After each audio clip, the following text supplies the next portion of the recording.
मी कविता घेऊन थांबणार आहे. ज्या कवितेसाठी मला साहेबांनी बोलवले त्या कवितेत तुडवा ऑपरेशन आहे. कविता आहे कांबळे. आता हा कांबळे कुठल्या एका जातीचा नाही. हा कांबळे भारतीय आहे, हा कांबळे मराठी आहे, हा कांबळे अस्मिता आहे, हा कांबळे स्वाभिमान आहे. हा कांबळे काय काय त्रास होत जातो त्याची कविता आहे. हा कांबळे शेंडीतून जानव्यातून मुक्त येऊन प्रबोधनकारांच्या जवळ आलेला आहे, फुलेशाह आंबेडकरांच्या जवळ आला. असा हा स्वाभिमानी आहे की आमचा कांबळे लय हुशार. हे कधीच नाही रडला, नुसताच कांडला करून. कांबळे शाळेत गेला, मास्तरनं फळ्यावर सरस्वती काढली. कांबळे शाळेत गेला, मास्तरनं फळ्यावर सरस्वती काढली, पण कांबळेनं पाटीवर सावित्री काढली. मग मास्तरनं चिडून कांबळेला असा तुडवला, असा तुडवला, असा तुडवला, पण कांबळे नाही रडला, नुसताच कांडला करून. कांबळे वयात आला, विशीत आला, मिशीत आला. कांबळे गुलाबी झाला आणि तिच्या प्रेमात पडला. मग तिनं विचारली त्याची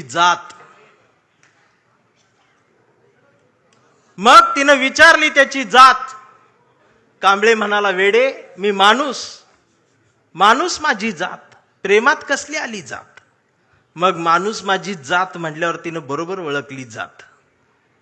मग तिनं बी कांबळेला असा तुडवला, असा तुडवला, पण कांबळे बी हुशार, नाही रडला, नुसताच कांडला करून.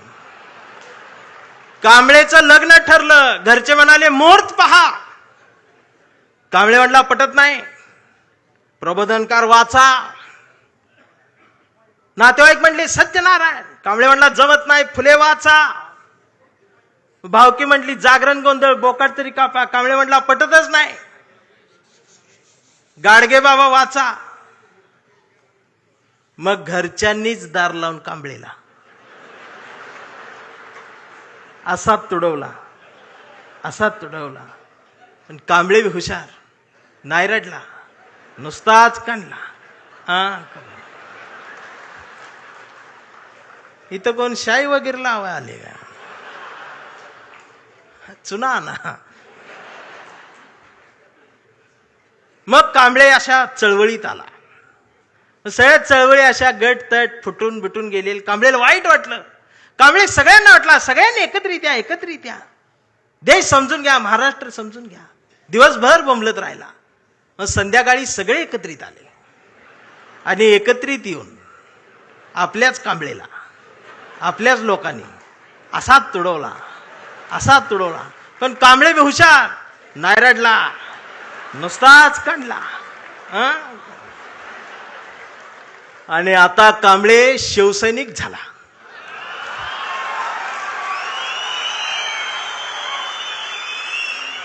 आता कांबळे शिवसैनिक झाला, शहाणा झाला, आमदार झाला, खासदार झाला, मंत्री झाला. मग त्याला फोडायसाठी सापळा रचला. त्याला बोलवून घेतलं, कांबळे नाही गेला. तो ऐकत नाही म्हणून त्याला मग जेलमध्ये टाकला. तिथं सुद्धा ईडीनं त्याला असा तुडवला, पण कांबळे तिथं बी नाही रडला, नुसताच कांडला आणि असा भगवा फडकवत जेलमधनं बाहेर आला. अरे महाराष्ट्राच्या इतिहासातला सुवर्ण अक्षरांनी, सोनेरी अक्षरांनी लिहिणारा जाणार तो इतिहास आहे. तो शिवसैनिक ज्या वेळेला न झुकता बाहेर आला ना, तो नाद नाही आमच्या रावसाहेबाला, नादच नाही. आता कांबळे वयस्कर झाला. त्याच्या परवा ते सोशल मीडियावर येडं झालेले. ते सोशल मीडियावर कोण आहे, निसर्ग चित्र येतं, त्याच्यावर लिहिलेलं असतं 70% डोळे बारीक करा, हे बारीक करतात आणि त्याच्यात येतं स्वामी दिसले पाया पडते तो. 70% डोळे बारीक करून स्वामी बघणाऱ्यांची जमात वाढली साहेब. अजून 30% डोळे उघडे आहेत ना, ती सुद्धा पूर्ण बंद व्हायच्या आधी उघडा, नाहीतर खरात घरात घुसल. आणि असं बोलल्यावर मला मारती. परवा कांबळेच्या मुलानं मोबाईल बघत अर्धा डोळा बारीक करत कांबळेला विचारलं, डॅडा महाराष्ट्र म्हणजे काय डॅडा? स्वाभिमान म्हणजे काय डॅडा? प्रबोधनकार ठाकरे कोण होते डॅडा? फुले शाहू आंबेडकर कोण डॅडा? आणि शिवाजी महाराज खरंच जन्माला आले होते डॅडा? आता मात्र कांबळे पेटला. अरार म्हटला, गावभर पेरलं आणि घरातच नाही उगवलं. म्हणून त्यानं दार लावून पोरालाच असा तुडवला. पण चिरंजीव कांबळे हुशार, तो पण नाही रडला, तो दोनदा काढला करून. मग याच्या लक्षात आलं डीएनए मधनं ही डबल जात. विचार ही स्वाभिमानातनच द्यायला लागत असतात. आणि आता कांबळे वेडा झालाय. कांबळे वेड्यांच्या दवाखान्यात आहे. व्यवस्थेने त्याला वेडा ठरवलंय.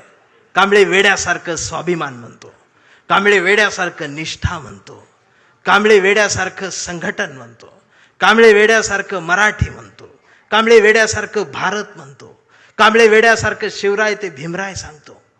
पण डॉक्टर सुद्धा कांबळेला शॉक देऊन तुडवतायत. पण कांबळे नाही रडत, तो नुसताच कंथी करून. हा कांबळे जोपर्यंत जिवंत आहे तोपर्यंत शिवसेना जिवंत राहणार आहे. हा कांबळे जोपर्यंत जिवंत आहे तोपर्यंत बाळासाहेब ठाकरे, फुले शाहू आंबेडकरी, मराठी माती, मराठी माणूस जिवंत राहणार आहे. एवढाच सांगावा घेऊन आलो होतो. जागर राहावा, दिवसा बी जागर राहावा, रात्री बी जागर राहावा. आणि पुन्हा तो दरारा मला पाहिजे. आणि आदित्य दादा, माझ्या कवठीमंकाळच्या मातीचं तुम्हाला सांगणं आहे की आता तुम्ही या मैदानात, म्हणजे तुम्ही तसं मैदानात आहेच, या माय मराठी मातीत ब्रँड म्हटलं जातं ना, ब्रँड, त्या ब्रँडला म्हणते शिवसैनिक, ओरिजिनल शिवसैनिक. थांबताना एवढंच म्हणेन, आभारांचे भार कशाला, सत्तेचे हार कशाला, मनात एक घरट बांधूया या शिवसेनेचं, या शिवसेनेच्या घरट्याला दार कशाला, झुळझुळत्या या बाळासाहेबांच्या झऱ्याला आपल्याही स्वाभिमानाचं पाणी देत राहूया. मिनमिनत्या या मासाहेबांच्या हृदयाच्या दिव्याला आपल्याही जगण्याचा उजेड देत राहूया. आणि जोपर्यंत ठाकरे घराणं आमच्या मनाला साथ घालत राहील त्याला आयुष्यभर असाच प्रतिसाद देत राहूया. मी राऊत साहेबांच्या स्वाभिमानाला वंदन करतो. तुमच्या सर्व शिवसैनिकांना मनापासून जय महाराष्ट्र करतो. थांबताना हुंदका दाटून येतोय. एवढ्या मोठ्या स्टेजवर, एवढ्या मोठ्या प्रबोधन पीठावर मला उभं करण्याची संधी तुम्ही दिलीत. मी आभारी आहे. धन्यवाद.